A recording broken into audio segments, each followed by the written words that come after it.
improviso não tão no improviso, um certo que dá sempre certo. Esse é o Real Madrid. Não tem como não falar que essa equipe com certeza é a maior de todo o futebol. O esporte que por si só já é gigante, mas conta ao lado também uma equipe com 14 Champions League. Querendo ou não, não dá pra não falar que muitos brasileiros inclusive sempre irão acompanhar o clube merengue. E é muito bom compreender que mesmo o momento ruim do Real Madrid corresponde ao melhor momento de muitas equipes por aí. E mesmo passando por carências em posições importantes, a equipe merengue segue com o sarrafo lá em cima. Até mesmo quando muitos chegaram a falar que foi tudo na base da improvisação, o Real Madrid conseguiu achar um camisa 9 dentre todos os camisas 9. E esse 9 não era de ofício. Na realidade, ele veste a 5, pois além de grande destaque do Real Madrid na atual temporada, Jude Bellingham segue com a missão de ser um dos principais líderes da nova geração da Inglaterra. Revelado no Birmingham, o inglês ganhou projeção do Borussia Dortmund, quando foi eleito o melhor jogador da Bundesliga na última temporada. Apesar de atuar na Alemanha como meio-campista central, o jovem era considerado um jogador completo por atuar em praticamente todas as posições do setor. No meio desse ano, Bellingham foi contratado pelo Real e passou a exercer uma função bem diferente. Sob o comando do técnico Carlo Ancelotti, o inglês joga mais adiantado, perto dos atacantes brasileiros Rodrigo e Vinícius Júnior. Em pouco tempo, ele superou quaisquer que fossem as expectativas, e mesmo não sendo atacante de referência, marcou 10 gols e deu 3 assistências nos 11 primeiros jogos com a camisa merengue, números que o transformaram em artilheiro definitivo do Real Madrid no atual estágio da temporada. Acreditamos sim que a chegada de Bellingham cobre a ausência de Karim Benzema. Ele é um menino sério, maduro e com muita qualidade. O que ele está fazendo não surpreende quem o conhece. O que surpreende é que ele tem apenas 20 anos. Palavra de Carlo Ancelotti, o Carleto, que está completamente fã incondicional do garoto. Uma mudança e tanto, pois em 3 anos na Alemanha, ele havia balançado as redes somente 24 vezes. Agora o desafio do técnico da Inglaterra, Gareth Southgate, é aproveitar a Inglaterra da última fase vivida pelo meia no Real. Bellingham assumiu a camisa 10 da seleção já nos últimos tempos e deve ter um papel de protagonismo daqui pra frente. Pra falar a verdade, isso vem notadamente sendo observado não somente por jogadores e pessoas aliadas ao Real Madrid, pois segundo o ex-meio-campista Paul Scholes, um dos maiores jogadores da história do Manchester United, o meia Bellingham tem que ser eleito o próximo Bola de Ouro, prêmio dado pela revista France Football ao melhor futebolista do planeta. Em entrevista ao TNT Sports, a lenda dos Red Devils encheu o garoto de elogios e opinou que ele tem tudo para ser a força dominante do futebol mundial na próxima década. Eu acho que Bellingham, pela sua pouca idade, por tudo que já conquistou em sua carreira ainda tão curta, é melhor do que qualquer coisa que já vimos. Ele é um garoto com foco enorme e pura determinação, além de ter um talento absurdo. Nada parece tão grande demais para ele. Agora ele foi simplesmente para um dos maiores clubes do mundo, o Real Madrid, e está arrebentando tudo. Ele não sente a pressão, parece que está jogando pelo Birmingham, e é por isso que ele se destaca tanto. Eu acho muito difícil compará-lo a qualquer outro. Ele vem se destacando como algo único no momento, salientou Paul Scholes. O Bellingham vem fazendo a diferença no Real Madrid ainda muito perdido. O Rodrigo, muitas vezes acostumado com outras funções, não vem conseguindo se adaptar ao novo esquema tático de Carlo Ancelotti, e mesmo trabalhando duro e insistindo bastante em finalizações, a bola não vem entrando para o jogador. Revelado pelo Santos, o Rodrigo já estava cotado para atualmente ser o titular da equipe merengue, mas a titularidade não vem surtindo efeito e ele vem sentindo a pressão da camisa branca. Natural, afinal de contas, vestir essa camisa não é fácil, ainda mais para alguém tão jovem que vem tentado lapidar o seu talento. Não é um problema tão grande assim quando falamos de Vinícius Júnior. A camisa que ele veste já é compatível com seu talento. Camisa 7 do Real, apesar de não ser tão definitivo na seleção brasileira e contando também com uma lesão que acabou comprometendo seu andamento na equipe merengue, Vini sempre que entra mostra o diferencial dessa camisa, e acima de tudo de um jogador que começou com a 28, partiu depois para 20 e agora herda a camisa do Cristiano. Ainda assim, o Real Madrid, que tem tantos planejamentos e sonhos a seguir pela frente, precisa também de reformulação. Talvez o camisa 9 não era o mais esperado. Roselu atualmente sempre vem entrado como centroavante e ainda assim não vem conseguindo talvez atingir todas as expectativas que foram dadas a ele. O atual artilheiro do Campeonato Espanhol foi até contratado por um bom valor pelo Espanhol, mas ainda assim, após o retorno ao Real após alguns anos, não parece ser aquele cara que o Real precisa. Um jogador, claro que bom, um jogador na média, mas a média para o Real não serve, tem que ser excepcional.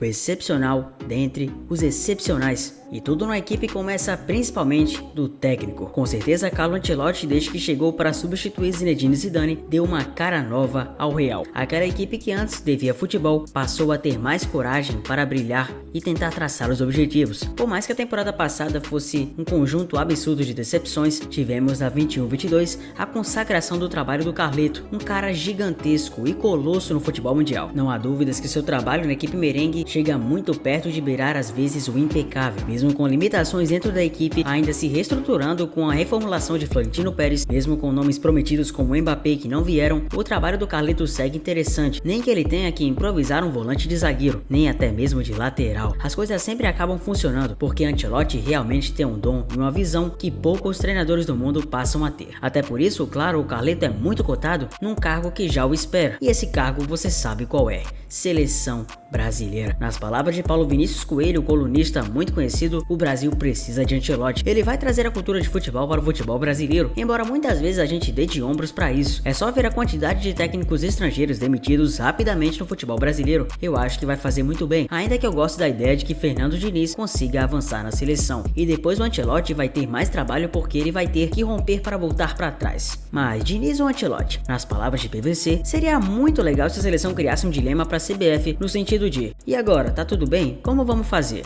Mas o estar tudo bem não é só ganhar da Venezuela, é ganhar do Uruguai em Montevideo, que é o grande jogo da seleção na semana. É ganhar da Espanha em Madrid. Não é só ganhar, é jogar bem e não perder, porque se perder, cai a confiança. Não é subestimando o Diniz, que tem um excelente potencial. Não acho que é uma questão do Fernando Diniz, que acho um técnico muito bom e com um excelente futuro, mas acho que seria muito bom o Ancelotti, porque acho que o Brasil precisa dessa bagagem. Seria muito bom se o Diniz trabalhasse com ele. Não sei se vai ser possível, mas eu quero acima de tudo Carlo Ancelotti. E se tem algo que o Real Madrid sempre se planeja da melhor maneira, é projetar o seu futuro. É notório que Florentino Pérez já está a par de que nos bastidores Carlo Ancelotti é o principal nome cotado para assumir a seleção em 2024, em um contexto em que o próprio Carleto assumiria o plantel e o Scred Canarinho justamente nas vésperas da Copa América, que poderia ser um trabalho à prova para ver realmente se Ancelotti tem bagagem suficiente para treinar a maior seleção dentre todo o planeta. Treinar o Brasil é sempre uma bronca gigantesca, ainda mais lidar com um povo extremamente desconfiado, com derrotas que doeram nosso coração, e ainda lidar com o fato que nos últimos 50 anos o Brasil só teve 2 Copas do Mundo vencidas. Copa do Mundo não dá em árvore, são só de 4 em 4 anos, por isso se explica esses 50 anos sem ganhar. Mas com Ancelotti, talvez a esperança em fim da 6ª estrela pode vir da maneira que a gente espera. E Florentino Pérez já traça alguns planos de fuga para que isso aconteça. De que maneira substituir um técnico tão vitorioso? Talvez com um tão vitorioso quanto? O nome de Xabi Alonso vem há muito tempo sendo ventilado no clube. Florentino Pérez sabe da capacidade e da resiliência de Xabi Alonso, além de todos os títulos conquistados como jogador e seu trabalho impecável com o Bayer Leverkusen. A equipe da Alemanha vem conseguindo a liderança da Bundesliga. É uma equipe arrojada que treina muito bem, que tem excelente tática e jogadores que se complementam tecnicamente. Um trabalho muito bem feito, com a base perfeita de Xabi Alonso. Ainda é muito cedo afirmar se ele no Real Madrid daria certo. Tem muita coisa envolvida em jogo, muito mais do que simplesmente vencer, tem que convencer. Treinar o Real Madrid não é uma tarefa tão fácil, ainda mais lidar com a torcida extremamente exigente. As pessoas que pagam para assistir o Real no Santiago Bernabéu querem sempre o mais alto e puro espetáculo. E para convencer esses leões famintos da torcida,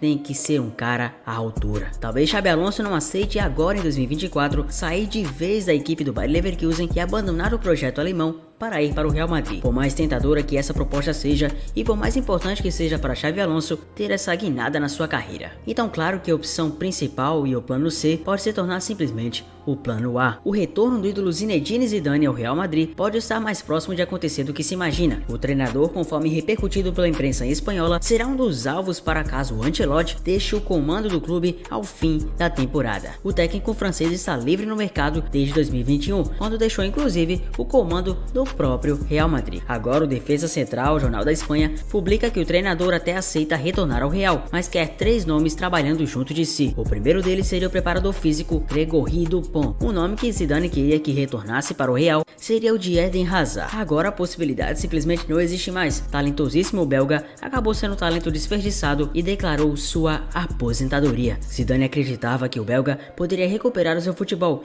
e queria trabalhar com um atleta que já estava completamente fora dos planos de Carlo Ancelotti, o jovem Ryan Cherki, de 19 anos, que vem sendo uma das grandes sensações do Lyon. Mas não é somente no comando técnico que as coisas podem mudar. Se Erling Haaland ainda tem ambições de jogar em outras ligas, o Real Madrid deve ser um dos nomes do topo da sua lista. Com apenas 23 anos, Haaland tem anos pela frente em sua carreira, e um dos clubes mais famosos e bem-sucedidos do mundo é inegavelmente tentador. Seu bom amigo Jude Bellingham pode lhe contar tudo sobre como é ser adorado pelos torcedores naquele magnífico estádio reformado. Porém, nem todo ruído que emerge da capital espanhola é útil. Cada clube do mundo tem vozes diferentes que podem trabalhar para agradar pessoas diferentes, mas existem poucos lugares tão ensurdecedores como o Madrid. Haaland Haaland pode não ser capaz de viver uma vida tão livre agora que é mais famoso, mas ainda pode desfrutar de mais privacidade do que em algum lugar como Madrid, onde a demanda por notícias é maior. A crítica mais contundente que ele recebeu desde que ele ingressou ao City foi de Jamie Carragher, dizendo que se juntou ao clube errado em fevereiro de 23, após o que marcou 21 gols em 25 partidas e venceu a tríplice coroa. O clube sabe que Haaland partirá quando quiser, mas as razões para manter Sérgio Agüero, Davi Silva e outros tão felizes em Manchester não se devem apenas às suas ambições futebolísticas. É feito o máximo possível para garantir que esses jogadores possam desfrutar o máximo que puderem